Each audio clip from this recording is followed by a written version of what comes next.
So there I was, the Easter holidays of 1969.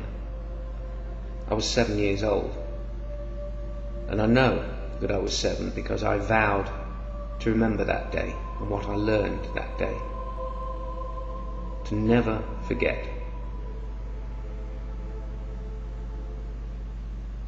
I know it was Easter because on the television they were showing a big Hollywood production of the story of Jesus' crucifixion and resurrection. They always did that at that time of year. And I was alone in the room. I could probably draw that room if I tried. And I was sat cross-legged in front of the television, almost as close to that television as I am to the camera in front of me now. And I'd watched the whole movie, and it was nearing the end. I knew the story. They told us the story at school.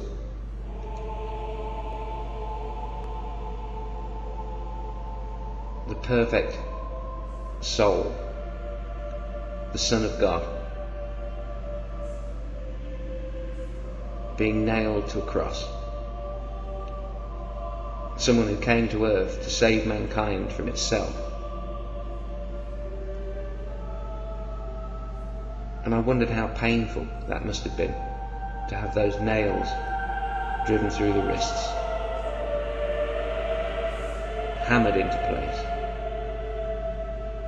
And this perfect creature had come to earth knowing in advance what was going to happen, had walked into it,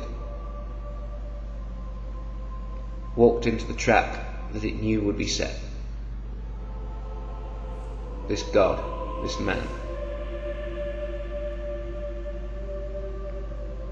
came for the best of reasons,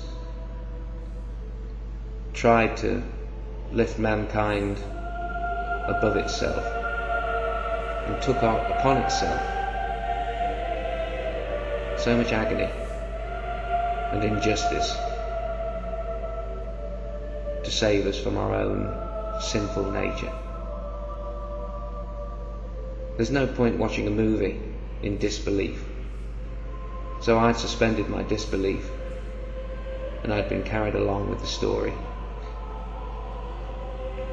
And as Jesus was hoisted upon the cross into the sky, and he turned to the sky and said, "Father, forgive them, for they know not what they do." Tears came to his eyes, and tears came to mine. I actually sobbed.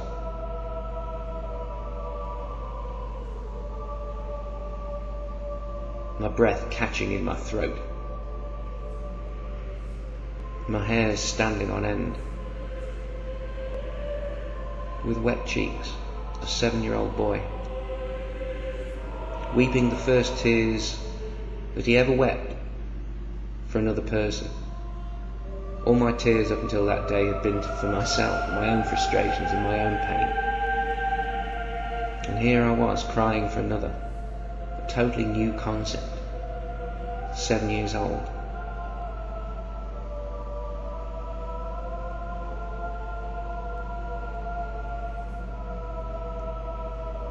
And in that moment, I remember asking myself so many questions. The first of which was, could Jesus be thinking about me right now? Could Jesus be talking to me? Is this the Holy Spirit? And I think it was, because I understand what it means when people say to be filled with the Holy Spirit. It doesn't mean to be filled, it means to be filled to bursting point, to overflowing point. And the tears were just a symptom of it. It was more than that.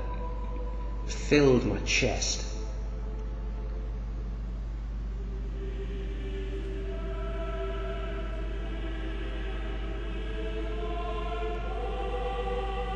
And at this point,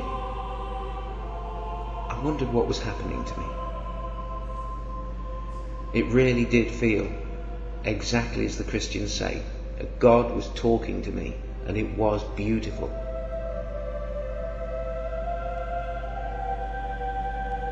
But, as I've said many times, I've conducted a lot of psychological experiments on friends, family, enemies, and even casual acquaintances, but I've never made clear that most of those experiments I've conducted upon myself. And that day,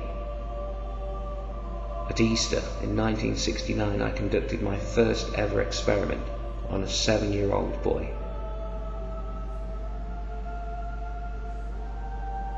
I wondered what would happen, and I needed to find out. So I leant forward and I turned the volume on the television set off.